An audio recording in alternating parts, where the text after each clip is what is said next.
بسم اللہ الرحمن الرحیم۔ چوتھی قدر، انفاق تمام فضائل کا سرچشمہ۔ حضرت امام حسین علیہ السلام نے معرکہ اقدار میں جن عاشورائی اقدار کو فتح کیا، ان میں سے ایک اہم ترین قدر انفاق ہے۔ انفاق یعنی خداوند تعالیٰ کی راہ میں خرچ کرنا، خدا کی راہ میں کسی شے سے گزر جانا۔ انفاق کے لیے اللہ تعالیٰ نے قرآن مجید میں تقریباً 100 سے زیادہ مقامات پر تائید فرمائی ہیں کہ سب سے بڑھ کر وہ منفقین ہیں جو خدا کی راہ میں اپنے اموال اور اپنے نفوس سے گزر جاتے ہیں، اور وہ لوگ جو کچھ بھی انفاق نہیں کرتے۔ ان دو میں تقابل اور موازنہ بھی کیا کہ انفاق کرنے والے اور انفاق نہ کرنے والے خدا کے ہاں برابر نہیں ہیں، بلکہ جتنی بھی فضیلت خداوند تعالیٰ نے انسان کے لیے ذکر کی ہے، انفاق کو اساس اور بنیاد قرار دیا ہے۔ اگر وصف انفاق اور خصلت انفاق انسان کے اندر موجود ہو تو باقی اقدار و اوصاف کا بھی انسان کو کوئی فائدہ ہے، ورنہ اگر انفاق کی صفت سے انسان خالی ہو تو باقی تمام اقدار بے معنی اور بے فائدہ ہیں۔ اللہ تعالیٰ کا ارشاد ہے، لَن تَنَالُوا الْبِرَّ حَتَّى تُنْفِقُوا مِمَّا تُحِبُّونَ۔ جب تک تم اپنے محبوب خدا کی راہ میں انفاق نہیں کرتے، مقام بر تک نہیں پہنچ سکتے۔ گویا انفاق تمام فضیلتوں کا سرچشمہ ہے۔ علم، حلم، تقویٰ، شجاعت، عدالت، غیرت، عزت، تمام انسانی فضائل اس وقت انسان کے لیے فائدہ مند ہیں کہ جب اس سے اللہ تعالیٰ کی راہ میں خرچ کیا جائے۔ انفاق کے مقابلے میں بخل ہے۔ بخل ذخیرہ اندوزی کا نام ہے۔ اللہ تعالیٰ کی راہ میں خرچ نہ کرنے کو بخل کہا جاتا ہے۔ دنیا کی محبت انسان کو بخیل اور ذخیرہ اندوزی کی طرف دعوت دیتی ہے۔ حدیث شریف میں آیا ہے کہ دنیا سے محبت تمام برائیوں کی جڑ ہے۔ انفاق در قرآن، جیسا کہ تحریر کر چکے ہیں کہ قرآن مجید میں تقریباً 100 سے زیادہ مقامات پر انفاق کا تذکرہ ہوا ہے۔ سب سے پہلے سورہ بقرہ کے آغاز میں ہی جب خداوند تبارک و تعالیٰ نے مومنین اور متقین کے اوصاف بیان فرمائے، پہلا وصف ایمان بالغیب اور اقام الصلاۃ ہے، اور اس کے بعد فرمایا وَمِمَّا رَزَقْنَاهُمْ يُنْفِقُونَ۔ جو رزق ہم نے ان کو دیا ہے اسے راہ خدا میں خرچ اور انفاق کرتے ہیں۔ اگر قرآن مجید کا آخری تک وقت اور غور کے ساتھ مطالعہ فرمائیں، اگر قرآن مجید کا آخر تک دقت اور غور کے ساتھ مطالعہ فرمائیں تو آپ کو انفاق کا مرتبہ و مقام معلوم ہو جائے گا۔ جو لوگ راہ خدا میں اپنے اموال خرچ کرتے ہیں، ان کے عمل کی مثال اس دانہ کی سی ہے جس سے 7 بالیاں پیدا ہوں اور پھر ہر خوشے میں 100 دانے ہوں، اور خدا جس کے لیے چاہتا ہے اضافہ بھی کر دیتا ہے کہ وہ صاحب وسعت بھی ہے اور علیم و دانا بھی ہے۔ اور جو لوگ اپنے اموال کو رضائے خدا کی طلب اور اپنے نفس کے استحکام کی غرض سے خرچ کرتے ہیں، ان کے مال کی مثال اس باغ کی ہے جو کسی بلندی پر ہو اور تیز بارش آ کر اس کی فصل کو دوگنا بنا دے، اور اگر تیز بارش نہ آئے تو معمولی بارش ہی کافی ہو جائے، اور اللہ تمہارے اعمال کی نیتوں سے باخبر ہیں۔ اے ایمان والو، اپنی پاکیزہ کمائی اور جو کچھ ہم نے زمین میں تمہارے لیے پیدا کیا ہے، سب میں سے راہ خدا میں خرچ کرو، اور خبردار انفاق کے ارادے سے خراب مال کو ہاتھ بھی نہ لگانا، کیونکہ اگر یہ مال تم کو دیا جائے تو آنکھ بند کیے بغیر ہاتھ بھی نہیں لگاؤ گے۔ یاد رکھو کہ خدا سب سے بے نیاز ہے اور سزاوار حمد و ثنا ہے۔ شیطان تم سے فقر و فحشاء کا وعدہ کرتا ہے اور اللہ فضل و احسان کا وعدہ کرتا ہے۔ خدا صاحب وسعت بھی ہے اور علیم و دانا بھی ہے۔ اور جو مال بھی تم راہ خدا میں خرچ کرو گے وہ دراصل اپنے لیے ہی ہوگا، اور تم تو صرف خوشنودی خدا کے لیے خرچ کرتے ہو، اور جو کچھ بھی خرچ کرو گے وہ پورا پورا تمہاری طرف واپس آئے گا، اور تم پر کسی طرح کا ظلم نہ ہوگا، اور تم لوگ جو کچھ بھی انفاق کرو گے خدا اسے خوب جانتا ہے۔ جو لوگ اپنے اموال کو راہ خدا میں رات میں دن میں خاموشی میں علی الاعلان خرچ کرتے رہیں، ان کے لیے پروردگار کے ہاں اجر ہیں اور انہیں نہ کوئی خوف ہوگا نہ حزن۔ انفاق عاشورائی قدر۔ انفاق اور اسی طرح دوسری اقدار عاشوراء کی وجہ سے زندہ ہوئی، اس لیے ان کو عاشورائی اقدار کہا جاتا ہے۔ یا یہ اقدار دیگر ائمہ معصومین کی زندگی میں نہیں تھی، یا ان کا مطمع نظر اور مقصد تبلیغ نہیں تھا۔ تمام انبیاء اور ائمہ بلکہ تمام اولیاء اور تمام علماء حق کہ جو انبیاء کے وارث ہیں نے ان تمام اقدار کو لوگوں میں روشناس کرایا، لیکن جس طرح سید الشہداء نے ان اقدار کو روشناس کرایا، جس طریقے سے ان اقدار کو زندہ کیا، کسی اور نے ان کو زندہ نہیں کیا۔ اس لیے یہ حق بنتا ہے کہ ان اقدار الہی کو ہم عاشورائی اقدار کہیں، ان کو اقدار حسین کہیں، چونکہ ان اقدار کی جڑوں میں حسین علیہ السلام کا خون ہے، حسین علیہ السلام کی اولاد کا لہو ہے۔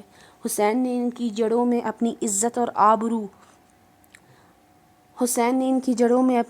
اور آبرو دے کر ان اقدار کو پروان چڑھایا ہے۔ لہٰذا اگر آج لوگ ان اقدار سے متصف ہیں تو یہ حضرت امام حسین علیہ السلام کے طفیل ہیں۔ رابطوں کی اساس۔ لوگوں کا دین سے ایک رابطہ ہے اور اللہ تعالیٰ سے بھی ایک رابطہ ہے۔ اسی طرح انبیاء اور ائمہ سے لوگوں کے روابط ہیں، لیکن آیا یہ روابط معروف کی بنیاد پر برقرار تھے یا منکر کی اساس پر برقرار تھے؟ دیکھیے، ہمارے بھی آپس میں روابط ہوتے ہیں۔ انسانوں کے بعض روابط کو ہم اچھے جبکہ بعض کو غلط روابط کا نام دیتے ہیں، حتیٰ کہ کنایہ اور مجاز کے طور پر کہا جاتا ہے کہ فلاں کے ساتھ ناجائز تعلقات ہے۔ تعلق اور رابطے تو ہیں، لیکن تعلق اور رابطہ کی نوعیت کو مد نظر رکھنا چاہیے۔ ہر تعلق تو اچھا نہیں ہوتا، ہر رابطہ پسندیدہ نہیں ہوتا۔ اچھے تعلقات اور روابط وہ ہیں جو معروف کی اساس پر قائم ہوں۔ ناجائز تعلقات اور روابط وہ ہیں جن کی نوعیت اچھی نہ ہو، جن کی بنیاد منکر پر استوار ہوں۔ لہٰذا انسانوں کے آپس میں تعلقات اور روابط اگر شہوت کی بنیاد پر استوار ہو جائے تو یہ ناجائز تعلقات ہے، اور غضب کی بنیاد پر استوار ہو تو اس تعلق کو دشمنی کہا جائے گا۔ دشمنی، نفرت و کینہ ایک ایسا تعلق جس کی بنیاد غضب ہے۔ دوستی اچھا تعلق ہے اگر اس کی بنیاد شہوت، لالچ اور طمع نہ ہو۔ انسانوں کے تعلقات ان دو حالتوں سے خالی نہیں ہیں، یا جائز اور صحیح تعلقات ہیں کہ جن کی بنیادیں اچھی ہیں، یا ناجائز تعلقات اور روابط ہیں کہ جن کی بنیادیں بری ہیں۔ اسی طرح لوگوں کا اللہ تعالیٰ سے بھی رابطہ ہے، دین سے بھی رابطہ ہے، معصوم سے بھی رابطہ ہے۔ اگر یہ روابط معصومین کے شایان شان ہوں تو صحیح اور جائز ہیں، اگر ایسا نہ ہو تو غلط اور نادرست رابطہ ہے۔ لہٰذا پیشوا کے ساتھ جیسا رابطہ برقرار کرنا چاہیے، اگر ہم نے برقرار کر لیا تو صحیح رابطہ ہے۔ اگر اس رابطہ کو توڑ کر دوسرے 1000 روابط برقرار کیے تو غلط اور نادرست رابطے ہیں۔ دین سے رابطوں کی نوعیت۔ الف، معیشت کا رابطہ۔ حضرت امام حسین علیہ السلام نے اپنے خطبے کے اندر یہ جملہ بیان فرمایا کہ لوگ اس وقت تک دین کے ساتھ ہیں اور ان کی زبانوں پر اس وقت تک کلمہ دین ہے جب تک ان کی معیشت دین سے پوری ہو رہی ہو، لیکن جس دن ان کی معیشت دین نے فراہم نہ کی، ان کی شخصیت اور حیثیت دین سے نہ بنے، اس دن آپ دیکھیں گے دین ان کی زبانوں پر فقط ایک تذکرہ اور ترانہ بن کر رہ جائے گا۔ فقط ایک جملہ ہوگا جو ان کے لب سے ادا ہوگا، اور اس کے علاوہ دین نام کی کوئی چیز نہیں باقی رہے گی۔ امام علیہ السلام فرماتے ہیں، لوگ دنیا کے بندے ہیں، دین ان کی زبانوں پر فقط ایک کلمہ اور لقلقۂ زبانی بن کر رہ گیا ہے۔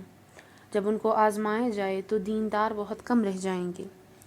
حضرت امام حسین علیہ السلام یہ خطبات نہ صرف تعلیم دے رہے تھے، بلکہ امام حسین علیہ السلام نے جب مشاہدہ فرمایا کہ اقدار کی جنگ پر منکرات کی حکومت قائم ہونے لگی تو آپ نے قیام بھی کیا اور یہ بھی فرمایا کہ لوگ اپنی معیشت کے لیے دیندار بنے ہوئے ہیں، لوگ دین سے اپنی معاش کمانے کے چکر میں ہیں، لیکن اگر انہیں آزمایا جائے اور معاش کو دین پر قربان کرنے کی نوبت آ جائے تو پھر دیکھنا کہ اس وقت دیندار بہت کم رہ جائیں گے۔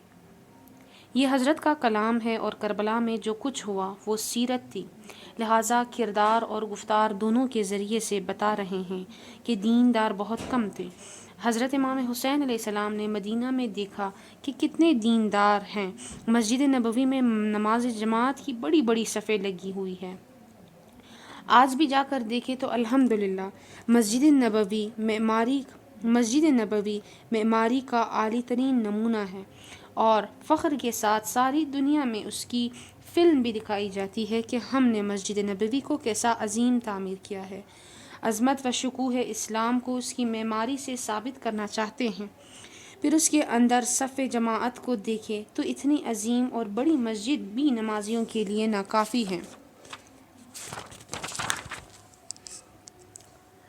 لیکن یہی نمازی جو مسجد نبوی میں اتنی لمبی لمبی صفیں باندھ کر نماز پڑھتے ہیں، جب ان کو آزمایا گیا، ان کو دین کے لیے بلایا گیا، تو جب تک دین ان کو معیشت دیتا رہا تو مسجد نبوی بڑی رہی، مسجد نبوی کی رونق باقی رہی۔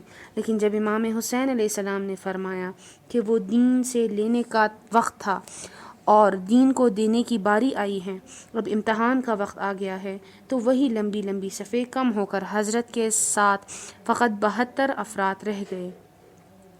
اسی طرح مکہ میں امام حسین علیہ السلام نے یہ مشاہدہ فرمایا کہ لوگ حج کے لیے احرام باندھے ہوئے ہیں، دین کے اتنے دل دادا ہے کہ احرام اتارنے کے لیے تیار نہیں ہیں، لیکن جب دین نے ان سے کہا ابھی احرام باندھنے کے بجائے کفن باندھنے کا موقع آیا ہے، تو دیندار بہت کم رہ گئے۔ اب وہ لوگ جو غنیمت بٹورنے کے لیے اور دین سے اپنی معاش حاصل کرنے کے لیے حضرت سید الشہداء کے ساتھ چلے تھے، جب وہ کوفہ کے دوراہے پر پہنچے تو حضرت نے فرمایا کہ اگر تم میرے ساتھ یہاں تک اس لالچ میں آئے ہوں کہ حسین کے صدقے کچھ مل جائے گا، تو جان لو کہ ابھی حسین کے صدقے میں کچھ لینے کے بجائے دینے کی باری ہے۔ کون ہے جو ہماری خاطر اپنا خون پیش کرے؟ تو آزمائش کی گھڑی میں دیندار بہت کم رہ جاتے ہیں۔ ہدایت اور اطاعت کا رابطہ۔ زیادہ تر لوگوں کا دین کے ساتھ معیشت کا رابطہ ہوتا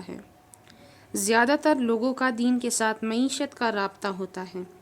تاریخ میں ان کے نمونے فراوان ہیں۔ اسی طرح بہت سے لوگوں نے انبیاء اور ائمہ معصومین کے ساتھ بھی مختلف قسم کے روابط برقرار کرنے کی کوشش کی۔ چونکہ جب اصل رابطے سے لوگ ہٹ جاتے ہیں تو دوسرے روابط بڑھانے کے چکر میں لگے رہتے ہیں، لہٰذا نبی کریم کے ساتھ بھی مختلف قسم کے روابط بڑھانے کی کوشش میں مصروف ہو گئے۔ آج کل بھی یہی طریقہ ہے۔ اگر کسی صاحب حیثیت انسان سے کوئی کام نکلوانا ہو تو اس کے ساتھ روابط بڑھانا شروع کر دیتے ہیں۔ اگر کوئی حکمران یا کوئی صاحب منزلت و مقام ہو تو لوگوں کی کوشش ہوتی ہے کہ کسی طریقے سے اس کے ساتھ اچھے تعلقات برقرار کریں تاکہ بوقت ضرورت کام آ جائے۔ روابط کے ذریعے آگے بڑھنا چاہتے ہیں، روابط سے اپنی مشکلات حل کرنا چاہتے ہیں۔ خدا تبارک و تعالیٰ نے انبیاء کو مبعوث کیا تو لوگوں نے روابط بڑھانا شروع کر دیے۔ کوئی منہ بولا بیٹا بن گیا تو کوئی سسر بن گیا، کوئی داماد بن گیا تو کوئی کیا بن گیا اور کوئی کیا بن گیا۔ کوئی اپنی لڑکی دینے کے چکر میں تھا، کوئی لڑکی لینے کے چکر میں تھا، تاکہ اس طرح نبی کریم کے ساتھ رابطہ برقرار ہو جائے۔ شاید ضرورت کے دن یہ رابطے ہمیں فائدہ دیں۔ یہ روابط تو استوار کر لیے گئے، لیکن جب موقع آیا تو یہ روابط کسی کام نہ آیا۔ اگر صرف اسی بنیاد پر روابط برقرار کر لیے جائے تو یہ غیر مطلوبہ تعلقات ہیں۔ ہادی کے ساتھ جب رابطہ برقرار کرنا ہو تو سسر اور داماد کا رابطہ نہیں بلکہ ہدایت اور اطاعت کا رابطہ ہونا چاہیے۔ لہٰذا خدا نے فرمایا اگر کعبہ کے ساتھ رابطہ برقرار کرنا چاہتے ہوں تو حاجیوں کو پانی پلانے والے اور چابی بردار نہ بنو بلکہ اللہ کی راہ میں انفاق کرو، آپ کا کعبہ کے ساتھ رابطہ ہو جائے گا۔ دعا کا رابطہ۔ خداوند تبارک و تعالیٰ نے انسان کو ایک بہت بڑی توفیق اور نعمت سے نوازا ہے۔ خداوند تبارک و تعالیٰ نے انسان کو ایک بہت بڑی توفیق اور نعمت سے نوازا ہے۔ وہ نعمت دعا ہے۔ دعا خدا کے ساتھ رابطہ کا نام ہے۔ خدا کے ساتھ بہترین رابطہ ہے۔ اللہ تعالیٰ کا ارشاد ہے، اور اے پیغمبر اگر میرے بندے تم سے میرے بارے میں سوال کرے تو میں ان سے قریب ہوں، پکارنے والی کی آواز سن سکتا ہوں جب بھی پکارتا ہے، لہٰذا مجھ سے طلب قبولیت کرے اور مجھ پر ہی ایمان و اعتقاد رکھے کہ شاید اس طرح راہ راست پر آ جائے۔ اس پکار و دعا کے معنی کیا ہیں؟ ہمارے روابط کی بنیاد عام طور پر یہ ہوتی ہے کہ ان رابطے کے ذریعے سے اپنی مشکلات کو حل کرے۔ روابط کے مفہوم کو واضح کرنے کے لیے ایک مثال یہ ہے، آپ فرض کریں کہ کوئی بہت ہی علمی، دینی، مذہبی، سیاسی اور سماجی شخصیت ہے، تو آپ لوگ چاہتے ہیں کہ ایسی شخصیت کے قریب ہو جائے۔ ویسے بھی جو لوگ بڑی شخصیت کے مالک ہوتے ہیں ان کی کوشش یہ ہوتی ہے کہ دنیاوی مقام والوں سے روابط بڑھ جائیں، خصوصاً اگر مغربی اقوام سے ایسے لوگ مل جائے تو یہ اور اچھی بات سمجھی جاتی ہے۔ اس پر فخر محسوس کرتے ہیں، کہتے ہیں کہ ہمارے فلاں فلاں کے ساتھ اتنے روابط ہیں کہ وہ ہمارے گھر آتے ہیں، ہم ان کے گھر جاتے ہیں۔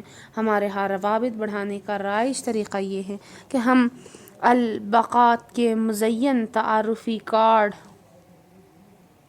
ہمارے ہاں روابط بڑھانے کا رائج طریقہ یہ ہے کہ ہم القابات سے مزین تعارفی کارڈ کے جس پر ایڈریس، فون، فیکس اور ای میل نمبر درج ہو ایک دوسرے کو دیتے ہیں۔ اس کا مطلب یہ ہے کہ اگر کسی دن آپ مجھ سے رابطہ کرنا چاہیں تو اس نمبر پر رابطہ کر سکتے ہیں۔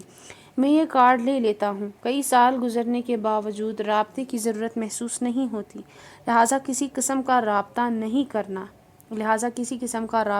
کرتا، لیکن اتفاق سے میں کسی مشکل میں پھنس گیا اور نکلنے کے تمام راستے بند نظر آنے لگے۔ اچانک مجھے یاد آیا کہ فلاں صاحب کا کارڈ میرے پاس کئی سالوں سے پڑا ہوا ہے، اگر اس کو فون کروں تو وہ میری مشکل حل کر سکتا ہے۔ لہٰذا فوراً میں نے اس سے رابطہ کیا، پھر اپنی مشکل کا ذکر کیا۔ وہ بھی بڑا نیک انسان تھا، فوراً میری مشکل حل کر دی۔ پھر مجھے دوسری مرتبہ ضرورت پڑی، کسی کو میں نے نوکری دلوانی ہے، ملازمت دلوانی ہے، تو اس مہربان آدمی سے رابطہ کیا، انہوں نے یہ مشکل بھی حل کر دی۔ اسی طرح جب بھی مجھے ضرورت پڑتی ہے ویزا لینا ہو، ان سے رابطہ کیا، ویزا دلوانا یا کبھی مجھے سکونت کی ضرورت پڑی، انہوں نے مکان دلایا۔ خلاصہ یہ کہ جس بھی ضرورت کے لیے ان سے رابطہ کیا انہوں نے پوری کر دی۔ دیکھیے یہ کارڈ انہوں نے مجھے صرف رابطہ برقرار کرنے کے لیے دیا تھا، لیکن میں نے اس رابطے کو اپنی ضروریات کی تکمیل اور اپنی خواہشات تک پہنچنے میں استعمال کیا۔ حالانکہ رابطہ برقرار کرنے کی غرض صرف یہ تھی کہ تم بھی ایک شخصیت ہو اور میں بھی، لہٰذا دو شخصیتوں کے درمیان رابطہ ہونا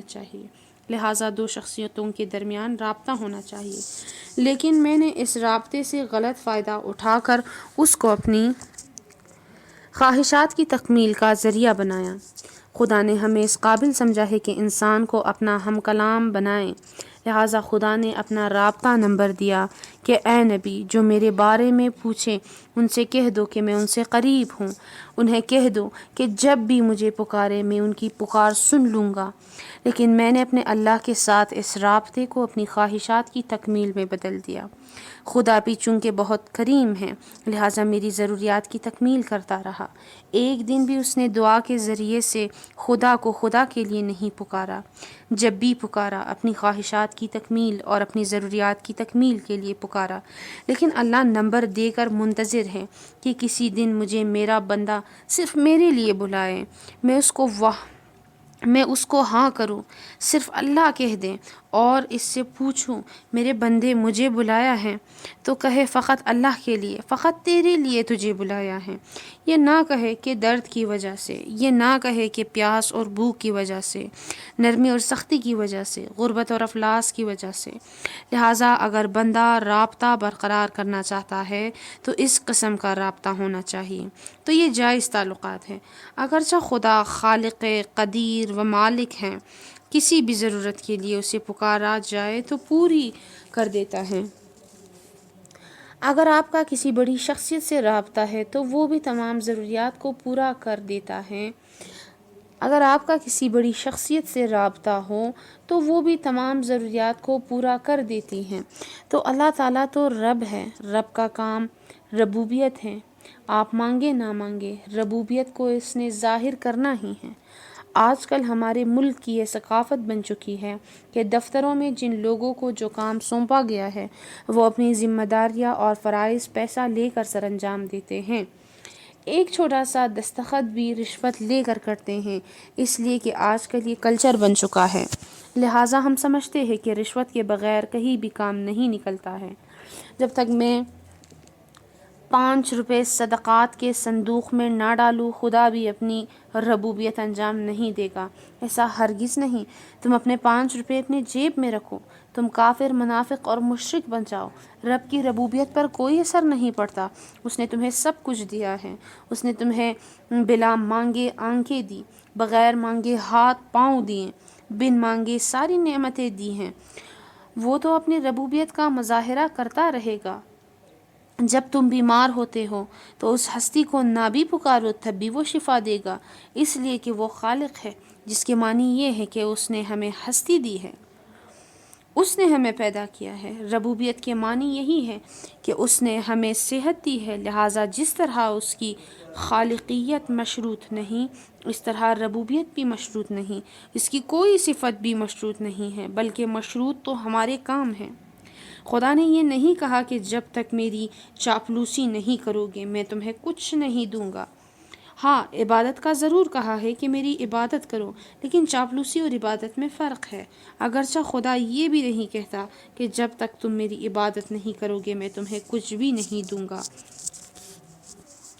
عبادت کرو یا نہ کرو، دے گا، لیکن عبادت کا فائدہ ہمیں پہنچتا ہے۔ ہاں، یہ ضرور کہا کہ تم میری معرفت حاصل کر کے میری بارگاہ میں جھک جاؤ، میں تمہارے اوپر اپنی ربوبیت نثار کر دوں گا، اپنی رحمت نثار کر دوں گا۔ دال، انفاق کا رابطہ۔ وہ رابطہ جس کی بنیاد فقط لینے پر ہو، جب دینے کی باری آتی ہے تو ٹوٹ جاتا ہے۔ لہٰذا دین کے ساتھ جو رابطہ انسان کو رکھنا چاہیے وہ انفاق اور دینے کا رابطہ ہے۔ لہٰذا خداوند عالم نے فرمایا کہ تم میری راہ میں خرچ کرو، یعنی دینے کا رابطہ برقرار کرو، ہمیشہ لینے کی توقع نہ کیا کرو۔ اس بنا پر امام حسین علیہ السلام نے فرمایا کہ لوگوں کا دین کے ساتھ معیشت اور لینے کا رابطہ ہے۔ ایسے لوگوں کی جب معیشت خطرے میں پڑ جائے، جب نوکری اور ملازمت خطرے میں پڑ جائے، جب فیس اور لوگوں کی واہ و داد کے نعرے خطرے میں پڑ جائے تو دین بھی چھوڑ دیتے ہیں۔ دیندار فقط انگشت شمار رہ جاتے ہیں۔ اگر رسول اللہ صلی اللہ علیہ وآلہ وسلم کے ساتھ رابطہ برقرار کرنا ہے، اگر ائمہ معصومین کے ساتھ رابطہ جوڑنے ہیں تو ان کی بنیادوں کو دیکھنا چاہیے۔ اگر یہ روابط دین پر استوار ہوں، معیشت اور دنیاوی مقاصد کے حصول پر استوار ہوں تو جلدی ٹوٹ جاتے ہیں، اس لیے کہ جب تک ان سے مقاصد پورے ہوتے رہیں، ضرورت اور معیشت پوری ہوتی رہیں تو روابط برقرار رہیں گے، لیکن جب دینے کا مرحلہ آ جائے تو برقرار نہیں رہیں گے۔ اگر انسان کو معلوم ہو جائے کہ اس کے مقاصد ان کے علاوہ اور کہیں سے بھی پورے ہوتے ہیں تو انسان ادھر کا رخ کر لیتا ہے۔ آج روابط کی نوعیت وہی منکر ہے کہ جس کے خلاف امام حسین علیہ السلام نے قیام کیا، اور جس منکر کو روک کر انفاق جیسی قدر کو زندہ کیا، آج وہی منکر دوبارہ نظر آتا ہے۔ ہم نے ائمہ معصومین کے ساتھ روابط کی بنیادیں اپنی خواہشات اور ضروریات کو پوری کروانے پر رکھی ہے۔ صرف اپنے کاروبار ان کے ذریعے سے چلاتے ہیں، اپنی صحت و سلامتی کی ضمانت ان سے لیتے ہیں، لیکن کبھی انہوں نے یہ نہیں فرمایا کہ ہم نے بہت کچھ تمہیں دے دیا، اب لینے کی باری آئی ہے تو اس دن معلوم ہوگا کہ ہمارا ویسے ہی رابطہ برقرار رہتا ہے یا نہیں، کیا ہم بھی انفاق کے لیے آمادہ ہیں یا نہیں۔ حضرت علی، اسوہ انفاق۔ آج تو ہم اس محرومیت کے دور میں ہیں کہ اپنے امام کی زیارت سے بھی محروم ہیں۔ وہ پردے میں ہیں، غیبت کبریٰ میں زندگی بسر کر رہے ہیں، لیکن غیبت کے زمانے سے پہلے لوگ ائمہ معصومین کی زیارت بالمصافحہ کیا کرتے تھے، معصوم ان کے درمیان حاضر تھے۔ انبیاء اور آئمہ کی خدمت میں لوگ موجود ہوتے تھے، ان کے روابط کس نوعیت کے تھے؟ حضرت علی علیہ السلام کے ساتھ جن کا رابطہ تھا وہ کیسا تھا؟ جب بھی انہوں نے حضرت علی علیہ السلام سے کوئی مدد مانگی، ایک نمونہ بھی ایسا نہیں ملے گا کہ مولائے کائنات نے ان کو خالی لوٹایا ہو اور ان کی حاجت روائی نہ کی ہو۔ جس نے علی کو پکارا، علی نے اس کی حاجت روائی کی، اس کی مشکل کو آسان کر دیا۔ بہت سے نمونے موجود ہیں، ان نمونوں میں سے ایک نمونہ جو بہت معروف اور مشہور ہے، اتنا متواتر اور آشکار واقعہ ہے کہ حتیٰ اس کے لیے تاریخی سند بیان کرنے کی بھی ضرورت نہیں۔ وہ یہ واقعہ ہے کہ حضرت علی علیہ السلام اپنی حکومت اور خلافت کے دوران ایک دن اپنے گھر اور دارالعمارہ سے باہر نکلے، دیکھا کہ گلی میں ایک بیوہ خاتون کنویں سے پانی بھر کر اپنے گھر لے جا رہی ہیں، لیکن اس کی مشکل یہ ہے کہ پانی کا ڈول اسے اٹھایا نہیں جاتا، تھک جاتی ہے، کبھی زمین پر رکھتی ہے، کبھی اٹھا کر سر پر رکھتی ہے۔ حضرت نے جب یہ منظر دیکھا تو خاتون سے فرمایا، تم اجازت دو تو میں تمہاری مدد کروں۔ خاتون نے کہا، نہیں، میں لے جاؤں گی۔ حضرت نے فرمایا، تم یہ نہیں اٹھا سکتی ہو۔ لہٰذا حضرت نے وہ ڈول اس سے لے کر خود اٹھا لیا۔ اس خاتون کے ساتھ حضرت چند قدم چلے، راستے میں اس سے پوچھا، تم خود کیوں پانی بھرنے کے لیے آتی ہو؟ تمہارا کوئی مرد نہیں ہے؟ کیا تیرا شوہر نہیں ہے؟ اس خاتون کو معلوم نہیں تھا کہ کس کے ساتھ بات کر رہی ہیں، بجائے اس کے کہ ایک عادی لہجے میں کہتی، میرا شوہر امیر شام کے خلاف لڑتے ہوئے علی کے ہم رکاب مارا گیا، بلکہ تند لہجے میں جواب دیا کہ میرے بچے یتیم ہیں، میرا شوہر علی کے ہم رکاب جنگ صفین میں مارا گیا۔ حضرت نے اس خاتون کا جواب غور سے سنا، پانی اس کے گھر پہنچایا، پھر اس سے فرمایا کہ تم تھوڑی دیر انتظار کرو، میں ابھی پلٹ کر آتا ہوں۔ حضرت وہاں سے نکل کر اپنے گھر آئے، اس کے لیے کھجورے، آٹا اور کچھ دیگر ضروری اشیاء اٹھا کر واپس تشریف لے آئے۔ خاتون سے فرمایا، اب دو کام باقی ہیں، ایک تو تمہارے بچے ہیں، ان کی دیکھ بھال کرنی ہے، اور دوسرا ان کے لیے کھانا بھی تیار کرنا ہے۔ اگر تم مناسب سمجھتی ہو تو ان بچوں کو سنبھالو اور میں کھانا تیار کر دیتا ہوں، یا تم کھانا تیار کرو اور میں بچوں کو سنبھالتا ہوں۔ پھر فرمانے لگے، چونکہ بچے تم سے مانوس ہے، شاید میرے ساتھ کھیلنا پسند نہ کریں، ان کو شاید اجنبیت محسوس ہو، تم بچوں کی نگرانی کرو، میں یتیموں کو سنبھالوں اور آپ سب کے لیے کھانا تیار کرتا ہوں۔ حضرت نے آ کر آگ جلائی، حالانکہ یہ وہ گھر تھا کہ جس میں کئی مہینوں سے دھواں نہیں اٹھا تھا۔ جب اس گھر سے دھواں اٹھا، ہمسائے کی عورتوں نے دیکھا کہ آج ان کے گھر میں بھی دھواں اٹھ رہا ہے۔ خدا نے ان کو کچھ کھانے کے لیے دیا ہے۔ ہمسائے کی ایک عورت آئی، کہنے لگی، آج تو آپ کے گھر سے بھی دھواں اٹھ رہا ہے، کھانے کو کچھ مل گیا ہے؟ اس بیوہ خاتون نے کہا، خدا اس مرد کا بھلا کرے، اس نے میری حالت دیکھ کر پانی لانے میں میری مدد کی، پھر کھانے کے لیے کچھ سامان بھی لے کر آیا۔ اتنا خیر خواہ اور نیک سیرت انسان ہے کہ اب میرے بچوں کے لیے کھانا بھی تیار کر رہا ہے۔ ہمسائے کی عورت نے اس مرد کو غور سے دیکھا، سر پیٹنا شروع کیا۔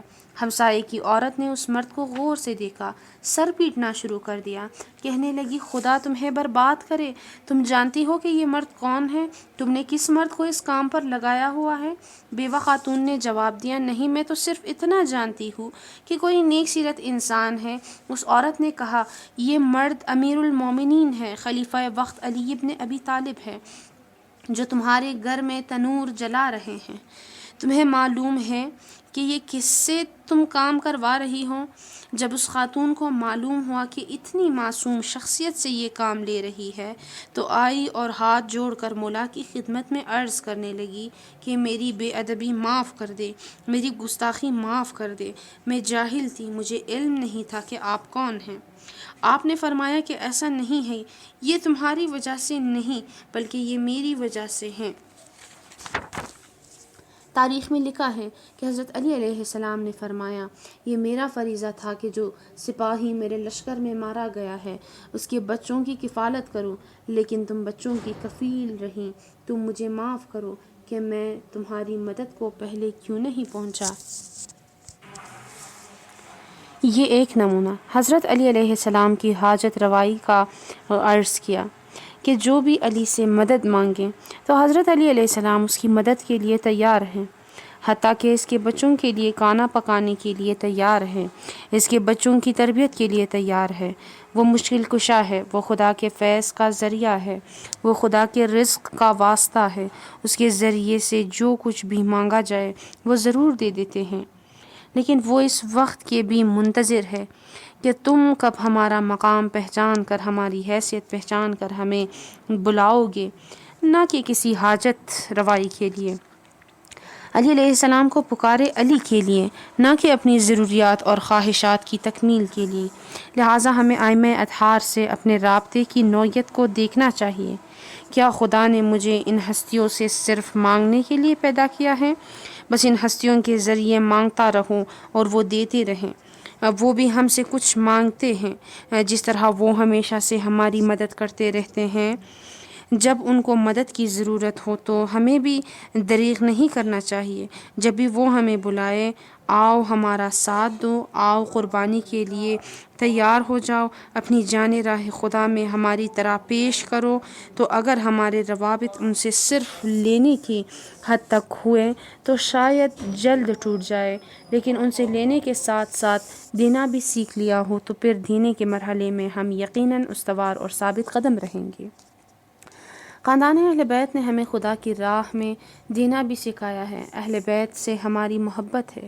اگر محبت لینے کی بنیاد پر قائم ہو اور ہمیشہ ان سے لیتے رہے ہوں، جب دینے کا مرحلہ آئے تو ہو سکتا ہے کہ یہ محبت کا رابطہ ٹوٹ جائے، لیکن ان کی سیرت سے دینا بھی سیکھیں۔ اگر اپنی جان دینے کی ضرورت آ جائے، ان کی خدمت میں پیش کریں۔ اس صورت میں یہ نہ ٹوٹنے والے روابط ہو جائیں گے۔ حضرت زہرا انفاق کا نمونہ۔ پیغمبر اکرم نے حضرت سیدہ سلام اللہ علیہا کو باغ فدق عطا کیا۔ اس کی آمدنی حضرت زہرا سلام اللہ علیہا کو ملتی تھی۔ بعد میں غاصبین نے اس باغ کو حضرت زہرا سے چھین لیا۔ ایک دن رسول اللہ نے اپنے مہمان کو حضرت زہرا کے گھر بھیجا۔ وہ گھر جس کو باغ فدق جیسی بڑی جائیداد کی آمدنی آ رہی تھی، مہمان حضرت علی علیہ السلام کے ساتھ اس گھر آتا ہے۔ حضرت زہرا سلام اللہ علیہا مولا علی علیہ السلام سے فرماتی ہے، اے ابو الحسن، آج رات تو کھانے کے لیے اپنے بچوں کے لیے بھی کچھ نہیں ہے، تو مہمان کے لیے کیا ہوگا؟ حضرت علی علیہ السلام کسی سے قرض لینے کے لیے گھر سے باہر آ جاتے ہیں۔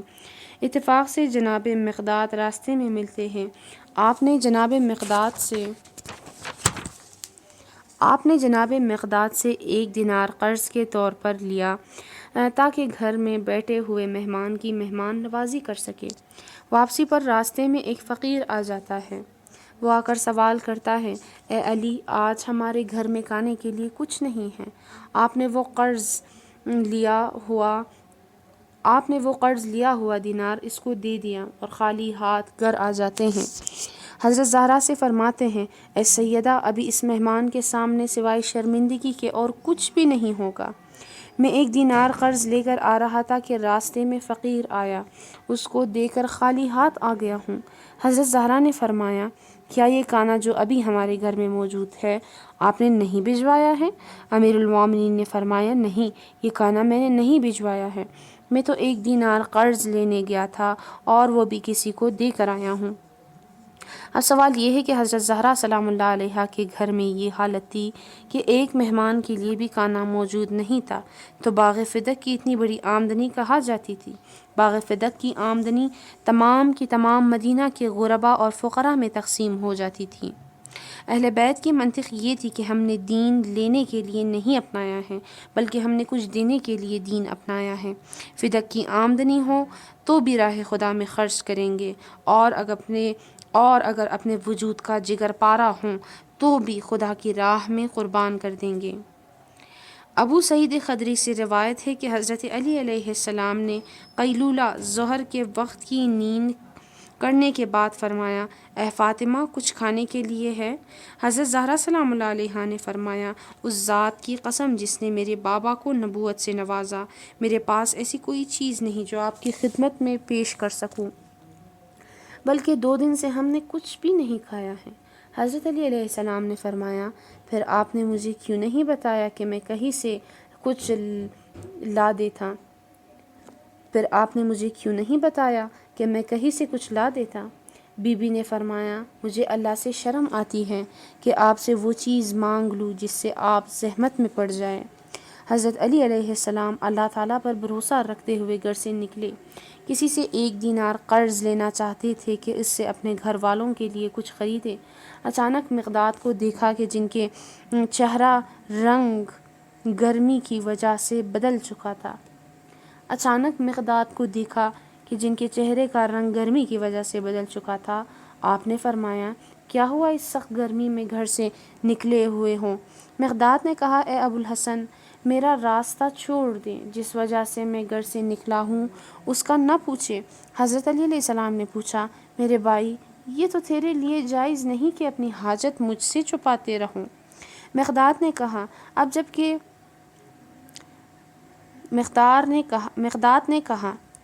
اب جب کہ ضرور بتانا ہے، اس ذات کی قسم جس نے محمد صلی اللہ علیہ وآلہ وسلم کو نبوت بخشی ہے، میں نے اپنے اہل و عیال کو بھوکا چھوڑا ہے۔ وہ رو رہے تھے، مجھ سے برداشت نہیں ہو سکا، اس لیے اس گرمی میں گھر سے نکلا ہوں۔ حضرت علی علیہ السلام کی آنکھوں میں آنسو آئے، یہاں تک کہ آپ کی داڑھی مبارک تر ہو گئی۔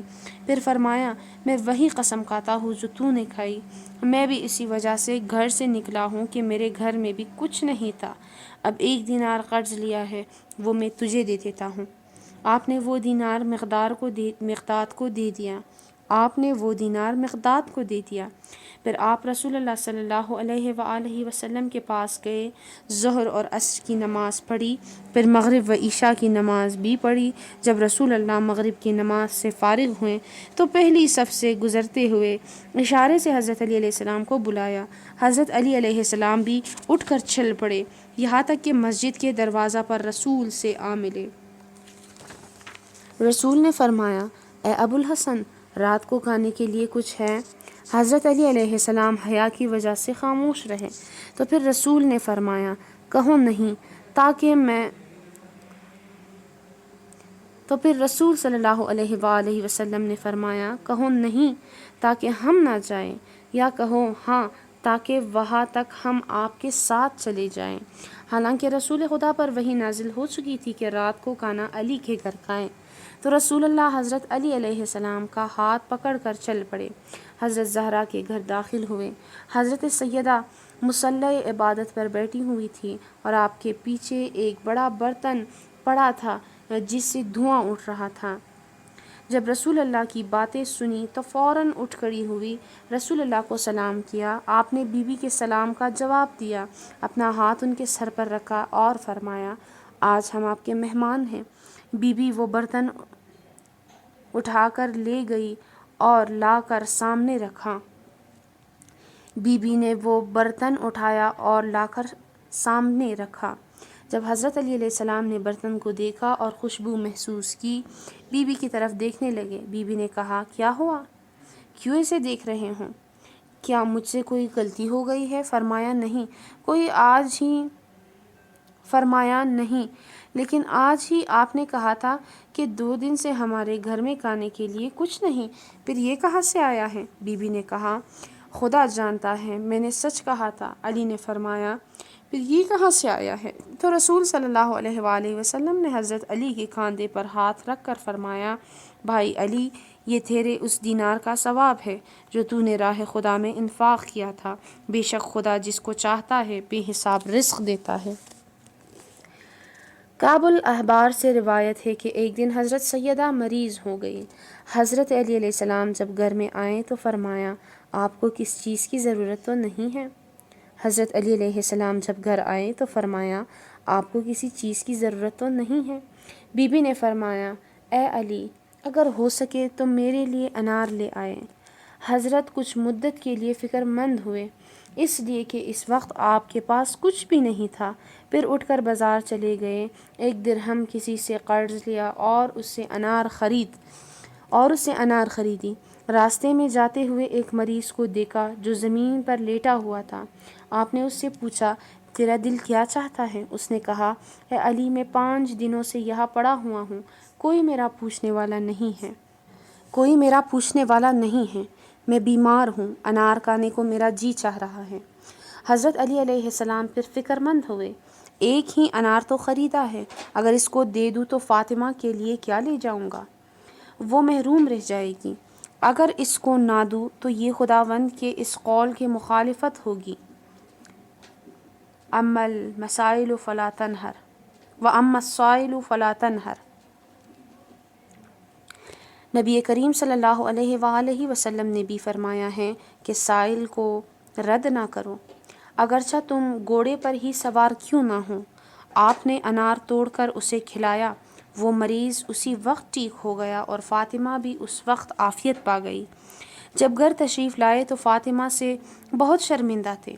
جب حضرت سیدہ نے آپ کو دیکھا تو اٹھ کھڑی ہوئی اور فرمایا، آپ غمزدہ کیوں ہیں؟ خدا کی عزت و جلال کی قسم، جس وقت آپ نے انار مریض کو کھلایا اسی وقت سے میرے دل سے انار کی اشتہا ختم ہو گئی ہے۔ حضرت علی علیہ السلام بہت خوش ہوئے۔ اسی وقت کسی نے دروازہ پر دستک دی۔ حضرت علی علیہ السلام نے کہا، تم کون ہو؟ جواب دیا، میں سلمان ہوں، دروازہ کھول دے۔ جب دروازہ کھول دیا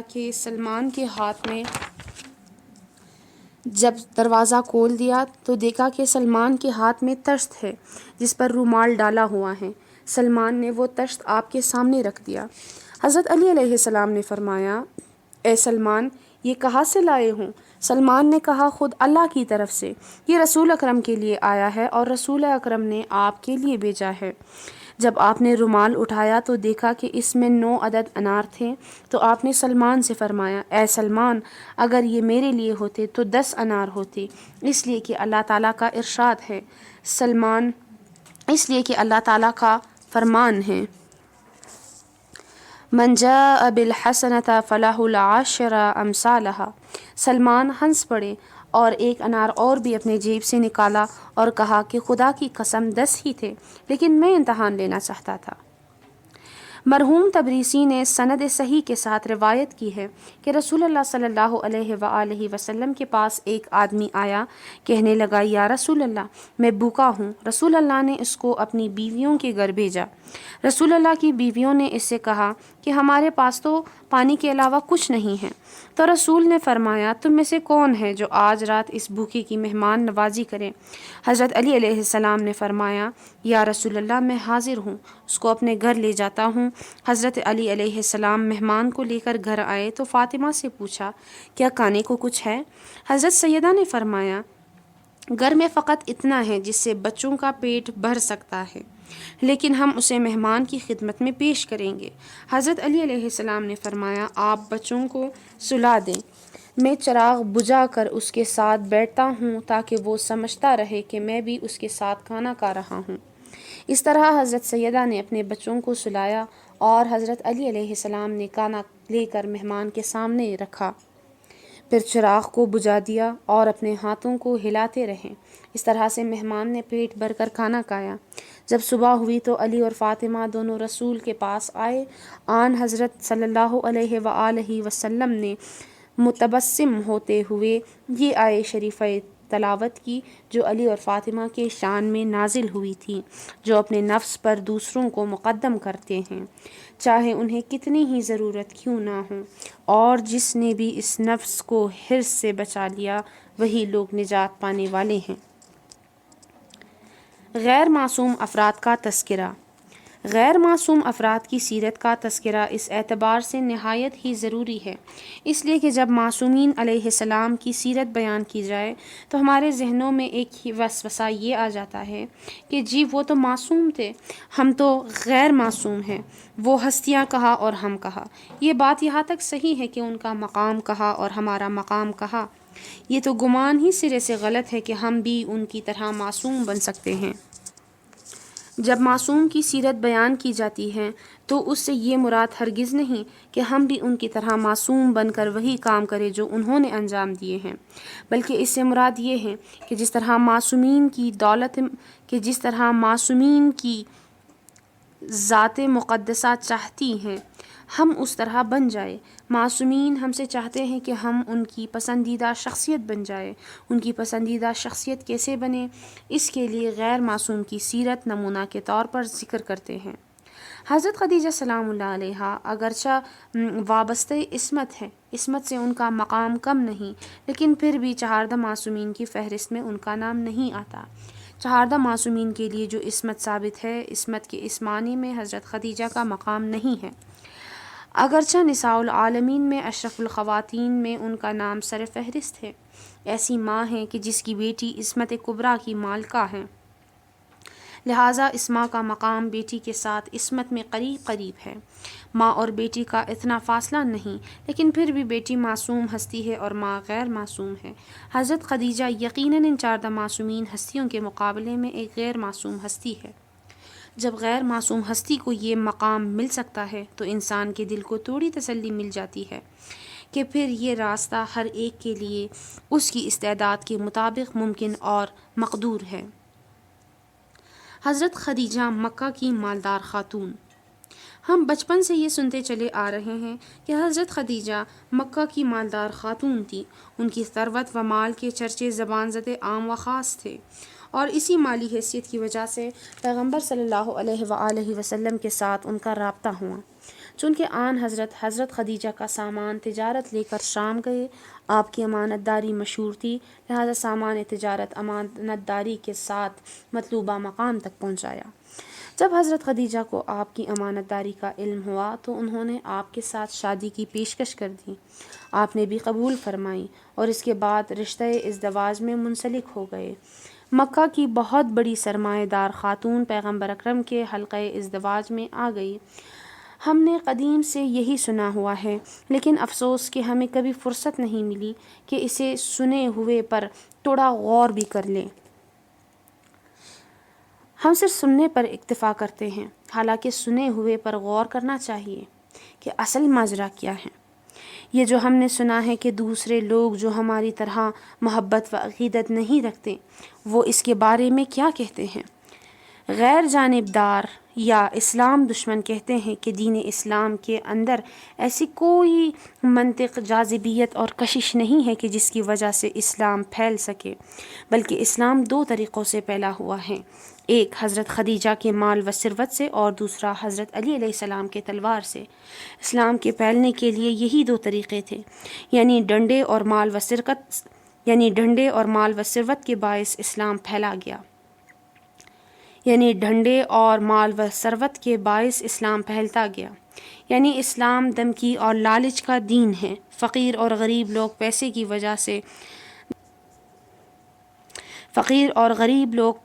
وجہ سے دھڑا دھڑا مسلمان ہوتے گئے، جیسا کہ آج کل مسیحی مشنری نے افریقہ کے اندر اسی طرح سے لوگوں کو مسیحی بنانا شروع کیا ہے۔ فقیر اور قحط زدہ لوگوں میں جا کر لالچ اور پیسہ کے ذریعے سے مسیحیت پھیلائی جا رہی ہے، بلکہ ہمارے اپنے ملک بلوچستان میں بھی یہی کام ہو رہا ہے۔ بلوچستان میں فی سبیل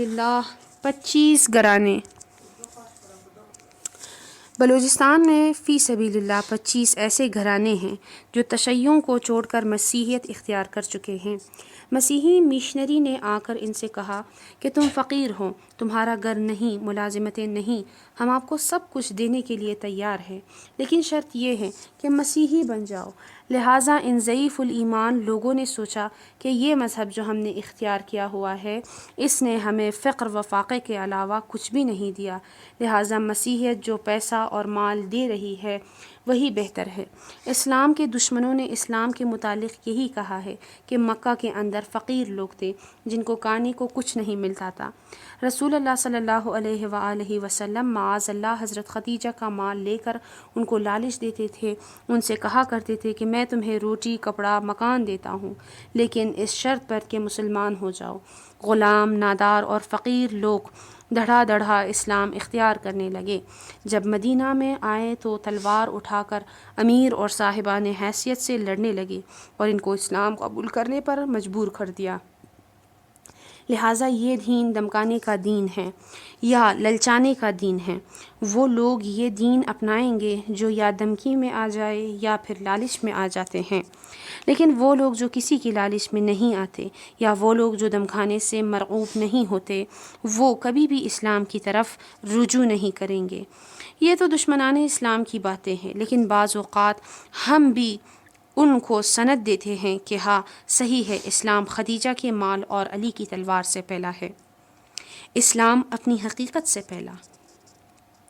اگر اس بات پر غور کرے کہ حضرت خدیجہ سلام اللہ علیہا بے شک مالدار خاتون تھی اور ان کا سارا مال اور سرمایہ دین اسلام کے لیے اللہ کی راہ میں خرچ ہوا ہے، تو اس نقطہ پر بھی غور کرنا چاہیے کہ حضرت خدیجہ مکہ کی مالدار خاتون تھی، نہ کہ کراچی کی مالدار خاتون تھی۔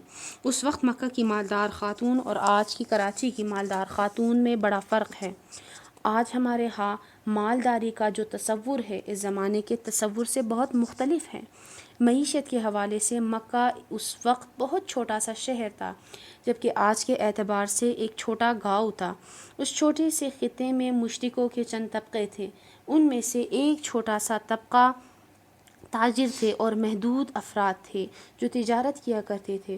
وہ لوگ جو کسی کے ہاں مزدوری نہ کرتے، تجارت کے ذریعے اپنا کاروبار چلاتے، ان کو مالدار تصور کیا جاتا تھا۔ وہ لوگ جو دوسروں کے ہاں کام کرنے پر مجبور تھے یا غلامی اختیار کرتے تھے یا دوسروں کی ملازمت اختیار کرتے تھے، تو حضرت خدیجہ بھی مکہ کی مالدار خاتون تھی۔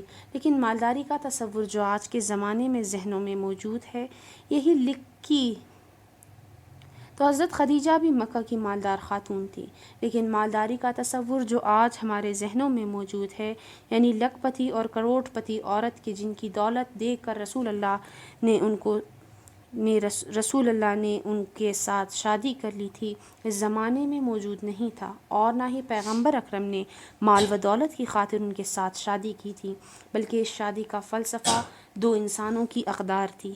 حضرت خدیجہ نے پیغمبر اکرم کی امانت داری دیکھی تو آپ نے ان کے اندر حیا و عفت دیکھی، لہٰذا امانت اور عفت کی شادی ہوئی تھی، نہ کہ لالچ اور مال و دولت کی شادی ہوئی تھی۔ حضرت خدیجہ کا انفاق۔ حضرت خدیجہ بے شک مالدار خاتون تھی۔ حضرت خدیجہ کا انفاق۔ حضرت خدیجہ بے شک مالدار خاتون تھی، لیکن آج کے تصور کے مطابق سرمایہ دار خاتون نہیں تھی، کیونکہ سرمایہ دار سے مراد آج صاحب مال نہیں ہوتا، بلکہ زبردست ثروت اندوز جس کو فقط اپنے منافع کی فکر ہوتی ہے، جو ہر ہیلا سے دوسروں کا خون نچوڑتا ہے۔ اگر کوئی مسلمان کہیں سے بھوکا آ جاتا تو اس کو حضرت خدیجہ کے مال سے ایک وقت کا کھانا مل جاتا تھا، لیکن یہ مال بھی زیادہ عرصہ نہ چل سکا، اور جب شیب ابی طالب میں ان سب کو بند کر دیا گیا تھا تو حضرت خدیجہ کو بھی دوسروں کی طرح فاقے کاٹنے پڑے۔ شیب ابی طالب مکہ کے اندر ایک چھوٹی سی خشک وادی تھی جس میں درخت اور جھاڑیاں بہت کم تھی۔ جب ان ہستیوں کو اس وادی میں بند کر دیا گیا تو زمین کھود کھود کر درختوں کی جڑیں نکال کر کھایا کرتے تھے، درختوں کا چکا چوس کر شیب ابی طالب میں اس بائیکاٹ کی مدت بسر کی۔ حضرت خدیجہ جو مالدار خاتون تھی، ان کا حال اتنا نہیں تھا جو ذخیرہ اندوزی کر سکتے، بلکہ ان کا مال اتنا تھا کہ جس سے غریب لوگوں کا پیٹ بنتا تھا، جو راہ خدا میں انفاق کر دیا گیا۔ ذخیرہ اتنا نہیں تھا جو شیب ابی طالب کے فاقوں میں کام آئے۔ شادی کے بعد حضرت خدیجہ کی گھریلو حالت وہی ہو گئی جو رسول اللہ کی حالت تھی، جو کچھ تھا اسے اسلام کی راہ میں انفاق کر دیا۔ بس یہ کہنا غلط ہے کہ اسلام مال و دولت اور شمشیر کی بنیاد پر پھیلا ہے۔ اگرچہ تلوار نے اس کا دفاع اور حفاظت ضرور کی ہے، لیکن یہ دین اسلام اپنی حقانیت، معقولیت اور صحیح منطق کی بنا پر پھیلا ہے۔ بہرکاف بی بی کا مال جتنا تھا سارا اللہ کی راہ میں خرچ ہوا، یہاں تک کہ خود بی بی خدیجہ شیب ابی طالب میں فاقے اختیار کرنے پر مجبور ہو گئی۔ حضرت خدیجہ کا رابطہ اسلام کے ساتھ، رسول اللہ کے ساتھ لینے پر استوار نہیں تھا، بلکہ ان کا رابطہ دینے پر استوار تھا۔ انہوں نے سرمایہ بڑھانے یا مقام بنانے کے لیے اسلام قبول نہیں کیا تھا۔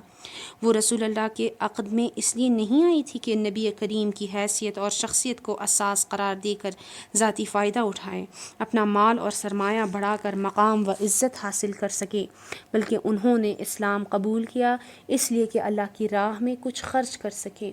لہٰذا حلقہ ازدواج قبول کر کے اپنا سارا مال رسول اللہ پر نثار کر دیا۔ انہوں نے ہمیں اللہ کی راہ میں، اس کے رسول کی راہ میں خرچ کرنے کا درس دیا۔ انصار کا انفاق۔ جب مہاجرین مکہ سے خالی ہاتھ مدینے آئے تو رسول اللہ نے انصار سے فرمایا کہ کیا تم میں سے ہر ایک پر لازم ہے کہ اپنے جب مہاجرین مکہ سے خالی ہاتھ مدینے آئے تو رسول اللہ نے انصار سے فرمایا کہ تم میں سے ہر ایک پر لازم ہے کہ اپنے گھر کا سامان مہاجرین میں تقسیم کر دے، آدھا سامان مہاجرین کو دے دے اور آدھا سامان اپنے استعمال کے لیے رکھیں۔ پیغمبر نے انہیں یہ بھی نہیں بتایا کہ اے انصار، اگر تم دین قبول کر لو تو خدا تمہارے سرمایہ میں اضافہ کرے گا، میں بڑی سلطنت کا مالک بن جاؤں گا، یہ ساری دنیا میرے قبضے میں ہو جائے گی، بلکہ فرمایا کہ یہ جو تھوڑا بہت ہیں یہ بھی خدا کی راہ میں دے دینا پڑے گا۔ لہٰذا انصار جو ابھی تازہ مسلمان ہوئے تھے انہوں نے بھی اپنا سارا سامان اٹھا کر مہاجرین میں تقسیم کر دیا۔ یہ غیر معصوم سیرتیں تھیں، غیر معصوم لوگ تھے جن کے روابط کی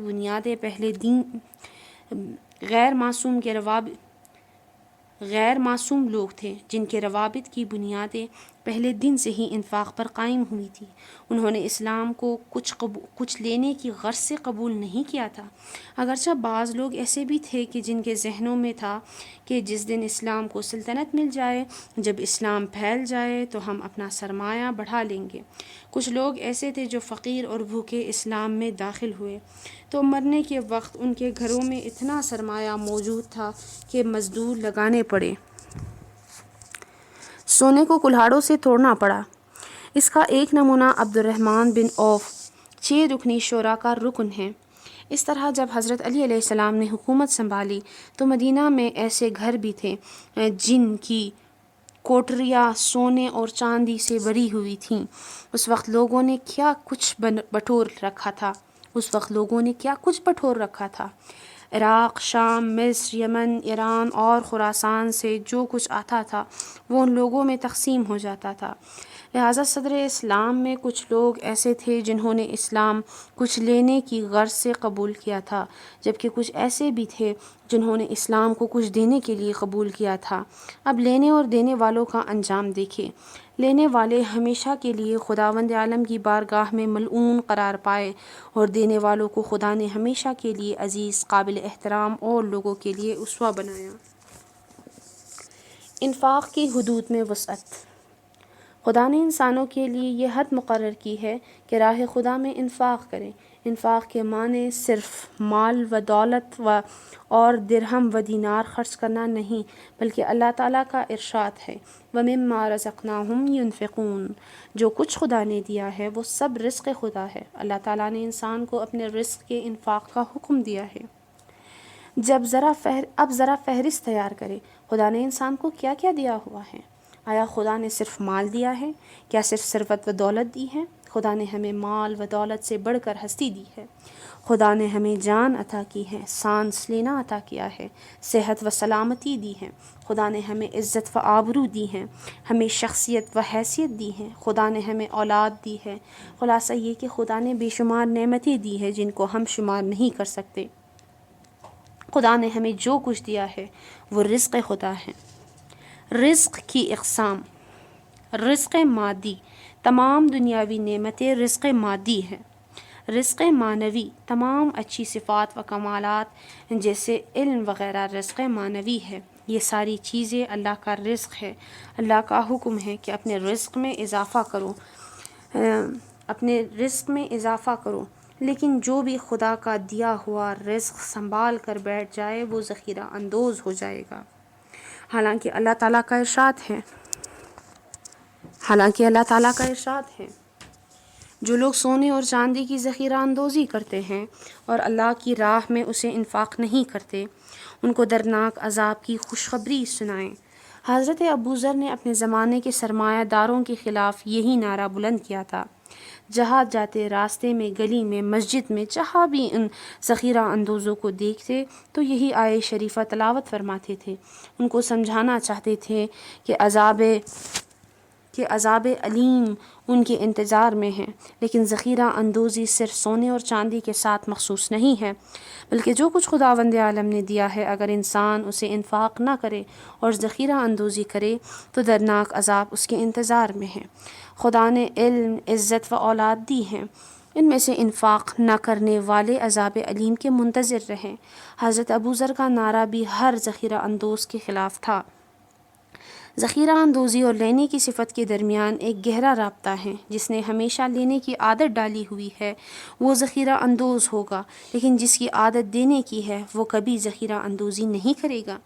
ذخیرہ اندوزی کے مصادق میں سے یہ بھی ہے کہ انسان وقت اور عمر کی ذخیرہ اندوزی کرنا شروع کر دے، حالانکہ یہ عمر، یہ لمحے، یہ گھڑیاں بھی خدا نے عنایت کی ہیں۔ کتنا بخیل ہے وہ انسان جو خدا کا دیا ہوا وقت اللہ کی راہ میں انفاق نہ کرے۔ وقت کے بدلے تو کسی نے قیمت نہیں دی ہے۔ جب خدا کے نام پر وقت مانگا جائے تو کہتے ہیں ہمارے پاس ٹائم نہیں ہے۔ اس سے بڑا بخیل انسان کون ہوگا جو 2 لمحے خدا کی راہ میں دینے کے لیے تیار نہیں ہے؟ وہ انسان کتنا بخیل ہے کہ وہ انسان کتنا بخیل ہے جو خدا کی مفت دی ہوئی چیز کو ذخیرہ کرنا شروع کر دے۔ حالانکہ عمر تو ایک ایسی چیز ہے جو ذخیرہ بھی نہیں ہوتی۔ بلا عمر کو کون بوری میں بند کر سکتا ہے؟ یہ ویسے بھی ہر قدم پر خرچ ہو رہی ہے۔ عمر کی بوری کو گھن لگ جائے گا، یہاں پر ہی کیڑا لگ جائے گا۔ عمر کی بوری میں سوراخ ہو کر ساری عمر گر جائے گی۔ جب 80-90 سال کی عمر میں حالت احتضار میں دیکھو گے کہ عمر ختم ہو گئی ہے، وہ 2 گھڑیاں اور مانگو گے، لیکن ملک الموت 2 منٹ دینے کے لیے تیار نہیں ہوگا، اس لیے کہ اس کے پاس بھی وقت نہیں ہوگا۔ تم ہمیشہ عمر کو بچا کے رکھتے تھے، کہتے تھے کہ میرے پاس وقت نہیں ہے، اب وہ ذخیرہ عمر کہاں چلا گیا؟ پھر حسرت ہی حسرت ہوگی کہ اے کاش میں نے یہ عمر راہ خدا میں گزار دی ہوتی، اے کاش یہ مفت کا سرمایہ راہ خدا میں خرچ کر دیتا۔ وقت کے ذخیرہ اندوزوں کے لیے بھی وہی دردناک عذاب ہے جو کہ مال و زر کے ذخیرہ اندوزوں کے لیے ہے۔ امام حسین علیہ السلام انفاق کی عملی تفسیر۔ حضرت امام حسین علیہ السلام نے جب دیکھا کہ میرے جد بزرگوار اور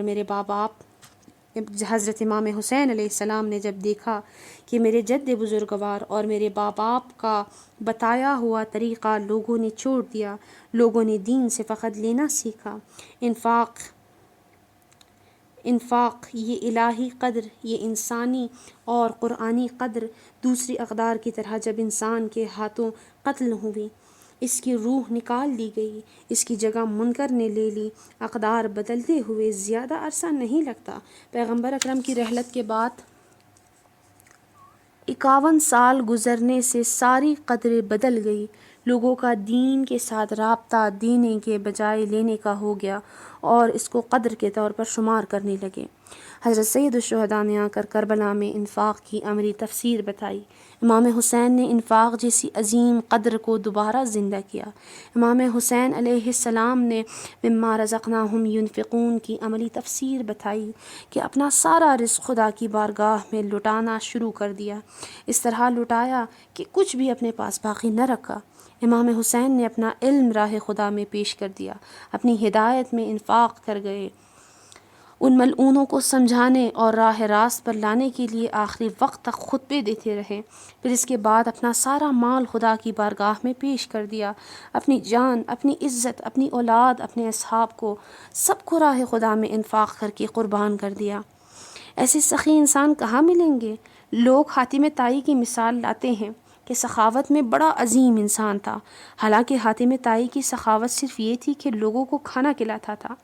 جو دولت اس کے پاس موجود تھی اس میں سے غریب لوگوں کا پیٹ بھرنے کے لیے خرچ کر دیتا تھا۔ جبکہ کربلا ہمیں بتاتی ہے کہ اس دنیا کا سب سے بڑا سخی کون ہے۔ اس دنیا کے سب سے بڑے سخی انسان کا نام حسین ہے۔ ان کے پاس جو کچھ موجود تھا یکی بعد دیگرے سب کو راہ خدا میں پیش کر دیا۔ اس انفاق کرنے والی ذات پر ایک وقت ایسا آیا کہ جب سارا رزق خدا کی راہ میں تقسیم ہو گیا تو آپ خیام میں تشریف لے آئے تاکہ دیکھ لے کہ میرے لائے ہوئے رزق میں سے کچھ بچا تو نہیں ہے۔ انصار کے خیام میں آئے، نگاہ فرمائی، دیکھا کہ انصار کا رزق تمام ہو چکا ہے، سب کچھ راہ خدا میں لٹ چکا ہے۔ بنی ہاشم کے خیموں میں آئے، دیکھا کہ سارا رزق اللہ کی راہ میں خرچ ہو چکا ہے۔ حضرت عباس کے خیمہ کو دیکھا کہ خالی پڑا ہے، یہ علی کا رزق بھی جا چکا ہے۔ حضرت علی اکبر کے خیمے میں آئے، دیکھا کہ یہ رزق بھی خدا کی بارگاہ میں جا چکا ہے۔ جب تنہا رہ گئے، ایک مرتبہ میدان میں آ کر بلند آواز سے اپنے اصحاب کو پکارنے لگے، اپنے دائیں بائیں دیکھا، اپنے اصحاب میں سے کوئی نظر نہیں آیا، چونکہ وہ تپتی ریت پر آرام کر رہے تھے۔ آپ نے بلند آواز سے انہیں بلایا اور فرمانے لگے، اے مسلم ابن عقیل، اے ہانی بن عروہ، اے حبیب ابن مظاہر، اے زبیر بن قین، اے مخلصو، اے بہادرو، اے جنگ کے لیے تیار سوارو، تمہیں کیا ہو گیا ہے؟ میں تمہیں پکار رہا ہوں، تم جواب نہیں دیتے ہو، میں تمہیں بلاتا ہوں اور تم سنتے نہیں ہو۔ کیا تم سو گئے ہو تو امید ہے کہ تم بیدار ہو جاؤ گے؟ کیا تمہاری مودت اپنے امام سے ختم ہو گئی ہے، اس لیے مدد نہیں کر رہے ہو؟ یہ رسول اللہ کی بیٹیاں ہیں، پس اے کرم کے مالکو، اپنی گہری نیند سے اٹھو اور حرم رسول سے ان سرکش لعینوں کو دفع کرو۔ میرے دلیروں، میرے شیروں کہاں ہوں؟ میرے شجاع سپاہیوں کہاں ہوں؟ تم پیاری نیند سے کیوں نہیں اٹھتے ہو؟ اٹھو، ان لعینوں کو حرم رسول سے دفع کرو، اٹھو، اہل بیت رسول کا دفاع کرو۔ کوئی آواز نہ آئی تو حضرت کو یقین ہو گیا کہ اب رزق کا کوئی دانہ باقی نہیں بچا۔ ناگہان حسین ابن علی علیہ السلام متوجہ ہوئے کہ خدا کے دیے ہوئے رزق کا ایک چھوٹا سا دانہ 6 ماہہ خیمے کے اندر رباب کی گود میں پڑا ہوا ہے۔ لہٰذا امام حسین نے آ کر حضرت رباب سلام اللہ علیہ سے فرمایا کہ یہ رزق خدا مجھے دے دو، میں اسے بارگاہ خدا میں پیش کرنے جا رہا ہوں۔ 6 ماہہ علی اصغر کو بھی راہ خدا میں پیش